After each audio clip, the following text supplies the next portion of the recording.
Hot blood filled my mouth as I drained my victim's neck, feeling a rush of power as I determined he wouldn't hurt anyone else again. I sent in feelings of guilt and pain for his past crimes, using my mind to make him suffer. I targeted murderers and abusers because they had caused my own suffering, which turned me into a vampire. I was determined to use my powers to stop evil and save innocent lives. As I slowly consumed his blood, I wanted him to feel every moment of torment he had inflicted on others, especially the woman lying dead at our feet. His distress reminded me of past attacks I endured. This man would pay dearly for his actions. He struggled against me, but I held him tightly, ensuring he couldn't escape while I savored his life force.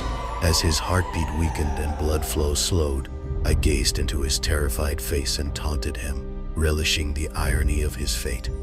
With one last gasp, his life faded away, leaving him a lifeless shell. I healed the wound on his neck, ensuring there would be no evidence of my feeding. Suddenly, I dropped my victim unceremoniously on top of the woman he just killed and turned around to scan the area. Though the street was dark, my vampire eyes had no problem spotting another pair of pale eyes staring back at me from the shadows. A footstep broke the silence. Still young, I'd had limited dealings with other vampires. Not all were friendly. I hoped the one watching me would be. "I know you're out there. I call to the darkness. Show yourself."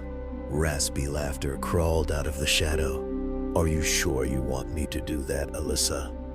In the space of a second, realization hit me. My eyes went wide and my heart slammed into my chest. Oh shit, Santino. Another footstep echoed around me as he moved into the light. A trademark of the vampire kind, his blue-gray eyes seemed to glow as he looked at me. A wild mane of salt and pepper hair jutted out in all directions on top of his head. Deep creased wrinkles and scars covered an aged face that had seen many battles. His lips pulled back into a predatory smile, revealing a perfect set of sharp white fangs. I was running before I could even comprehend the thought of it. I needed to get away, fast. As the sun began its ascent into the sky, I settled down, safely at home, preparing for sleep. But it wouldn't come peacefully. Somewhere, trapped between the dreaming and waking world, I felt his presence. The cold, prickling sensation. It crawled up my spine and raised the hairs on the back of my neck. Not again. I tried desperately to rouse myself. I knew what would come next. As if on cue, those cold, emotionless, blue-gray eyes appeared above me. They locked on me with contempt. Santino. I dreamt of him for weeks after our last battle. I thought I had finally escaped the dangers that had haunted me, but now they were back. I knew every scar in that fearsome face, though I wished I didn't. I'd met him only once before, and against the odds, I'd lived to talk about it. That was something only a handful could claim. Santino was not one to leave anyone alive once he'd set his sights on them. Continued, I willed myself to wake, but, just as before, the dream, his piercing gaze bore into my skull. I was motionless. My body barely held the strength to gasp for air. Laid out like an offering, I was an easy target, ready to be slaughtered. If I could have screamed, I would have, but I was mute, destined to see the events unfold as they had when I had lived through them. Santino's mouth formed a sinister smile. The tips of his fangs poked out from behind his lips, but I knew it was not his teeth I should fear. Stuck again in this nightmare, I tried in vain to will myself awake. Perilous had me frozen in place, helpless. Slowly, he reached out, grabbing my head, balling up a fistful of my hair. Strands snapped under his grip, pinching and pulling away from my scalp. I needed to break free from his grasp. I needed to somehow get out of this dream. Fear gripped me. He rocked my head from one side to the other, inspecting me. Would this finally be the time? Would he finally kill me? His eyes focused on my neck. Wake up, damn it. Not going to be much of a fight, are you? He said, pulling out his knife. A large, thick blade with jagged edges. Blood from his last kill still coated it. Breath. He made the sign of the cross and mumbled a prayer under his eye, willed my muscles to listen. Move, I yelled in my head. Move, damn it. Wake up! My heart beat wildly, thundering in my ears as Santino's eyes opened and focused on me once more. Disgust flashed across his face. as if I were a mangy animal and it was beneath him to have to put me down. His lips again formed that sinister sneer. I shuddered. His gaze was like ice, sending a shiver slithering down my spine to the churning pit of my stomach. He woke up suddenly, heart racing and body trembling, after a frightening dream about a vampire named Santino. The memories of a traumatic encounter with Santino haunted him, reminding him of the night Santino almost killed him and destroyed his clan.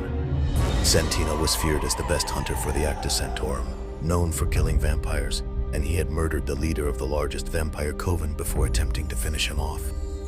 If not for his partner Lysander and their allies, he would have been dead. Though many believed Santino was either dead or too weak to continue his pursuit, the narrator felt differently, believing Santino had survived. Nightmares plagued him, making it hard to find peace. He remembered the battle well, including the moment he saw Lysander unconscious in the water after escaping a fire. They worked hard together to heal Lysander, but Santino's fate remained uncertain. As sunlight filtered in, he realized it was still noon, with several hours until sunset. Waking Lysander, he expressed his fears about Santino's possible return. Although their exchanges about Santino had become routine, worries lingered for him to stop trying. Lysander, looking tired yet calm, urged her to rest and reassured her that even if Santino was still alive, he was weak after the fire. Their connection brought warmth and comfort, but the shadow of Santino's threat loomed large over their lives. Alyssa is troubled by recurring dreams about Santino, a figure from her past. She expresses her frustration, feeling haunted by memories and fears. Lysander, her companion, comforts her and reassures her that it is normal to feel such after effects from traumatic experiences. He gently strokes her arm and reminds her that if Santino is out there, he is too weak to pose a threat. Alyssa struggles to relax, battling her emotions and the fact that Lysander can read her thoughts when she is emotional, even though he pretends not to listen. Despite Lysander's calming presence, Alyssa feels a deep sense of foreboding about Santino, believing her dreams are warnings. She worries that Santino might still be strong and a real danger. Lysander, who has lived for over 2,000 years, perceives her fears as naive and tries to downplay the threat. They have a conversation where Alyssa feels dismissed and her frustration grows. She wants him to take her fears seriously, but he insists that Santino is not a concern. Lysander tries to lighten the mood, joking about her tendency to attract trouble, which annoys Alyssa further. They share a moment of intimacy, but her unease persists, preventing her from enjoying the connection. She communicates her worries through her eyes, but Lysander remains hopeful, suggesting that they consult with the Peregrinus for guidance on her fears and possible solutions, hoping this might ease her mind. That might be a good idea. I had avoided telling any of them of my dreams or my encounter with the man who looked like Santino for fear of inciting more worry, but the wisdom of the 4 remaining members of the clan worry might prove helpful. Yes. I smiled as I relaxed and leaned into Lysander's chest. Maybe they'll know what to do. Then we will speak to them this evening. His hand glided up and down my arm. Now, can we try to go back to sleep? Dusk is not for quite a while. You can. I shook my head. I'm not sure I can get back to sleep. My mind is stuck on Santino. It's almost like he is the boogeyman come back to haunt me. Perhaps I can distract you from these fears. Lysander's voice carried an air of mischievousness. He tilted his head away, exposing his neck. The pulsing vein under his skin enticed me. He reached a hand up to the back of my neck and gently pulled me in closer, a sea-lent invitation. I opened my mouth against his skin and licked at his pulse. A low growl rumbled in his chest. I swirled my tongue on his neck, enjoying his salty taste before I sank my teeth in. I loved the sensation that accompanied drinking Lysander's blood, the instantaneous head rush, the wild energy, and the cool tingling as it flowed down my throat. His blood was liquid euphoria, and since turning me, he shared it with me freely whenever I wished. Ah, yes, this is a pleasant distraction. The thick, sweet elixir washed down wine my throat. I let out a slight moan. My heart beat faster, pushing his powerful blood through my veins. It warmed me, filling my being with pleasure. I pulled back gently from his neck and looked into his hypnotic eyes. The twilight blue-gray pools called out to me. Locking on to me with their pull, they compelled me, and drew me to Lysander. A foggy sensation rolled into my head. Ooh, you're not playing fair, Lysander. His strength and practice in the mental arts showed as the blissful dizziness set in. I felt the lust he willed on me. Erotic images played in my head. The swan and one other. I fearful flashes. The swan, I love the words. I was the light of death. I had too much time, right alone, parted. I was the cook, blast. I had. God, I used to. What is you? What? I hate. What? Was it? I was doing everything. I hate. He laid me down gently on the pillows and towered over me before pressing his soft lips to mine. His tongue dipped into my mouth and playfully licked at my fangs. The gentle pressure of his body against mine reminded me of pleasures of evenings past. I felt the stiff evidence of his desire pressed against my thigh. He nudged his forward, rubbing his thickness against me, hinting at his plans. His hand trailed down my body.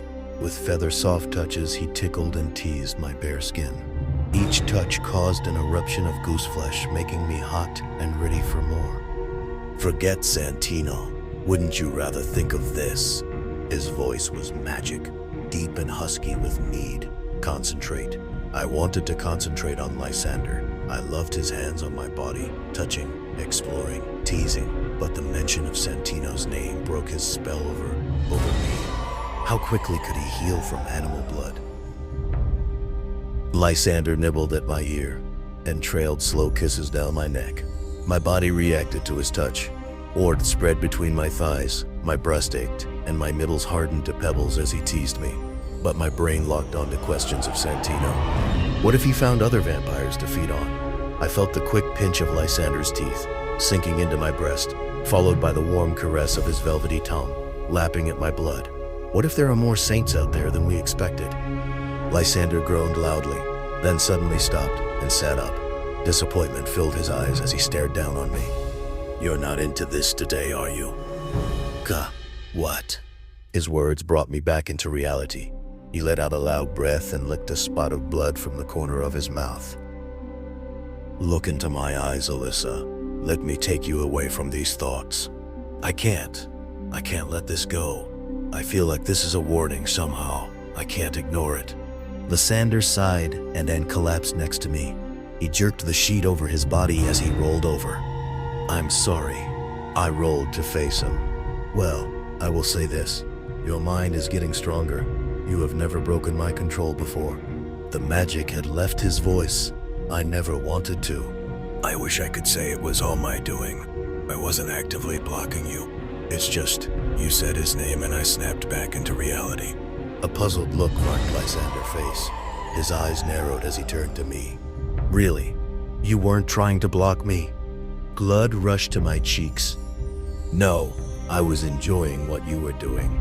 Lysander's mental control had been unbreakable in the past.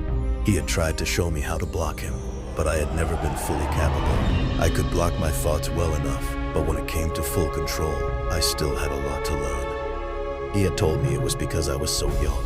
As vampires age, our power increases. Someday I would be strong enough to fend off an attack from an ancient like him, but that could be centuries away. He rolled toward me. We will talk with the clan tonight. I can see that we will not get past this worry of Santino. I could hear the tension in his voice. Thank you, I said. I laid my head on his chest, listening for the gentle beating of his heart. Try to sleep then. There is not much to do till sundown. Lysander wrapped his arms around me and gave a small squeeze. Sleep was probably best, but I didn't know if it would come. I feared the memory. The daymare would return the moment I drifted back into unconsciousness. Lysander's breathing became shallow. I wish I could sleep like that again. Why is he not worried? How can he sleep so soundly? I rolled free of his grasp, easing myself out of bed. It would do no good to lie here awake, awaiting dusk. I knew sleep was not going to come. Throwing on some jeans, a bra, and a small red tank top, I left Lysander to sleep peacefully. My life as a newborn vampire was probably not what most would consider standard. I doubted most newbies ever had to contend with the rage of a 2,000-year-old jealous vampire like Callisto, or the hunters of Acta Sanctorum, within a month of their turning. I'd done both and lived to talk about it. I should probably have counted my blessings and trusted that the older vampires knew what was best. Still, I couldn't help but listen to my intuition. Something was definitely wrong, and I had the sneaking suspicion it was about to come back to bite us all.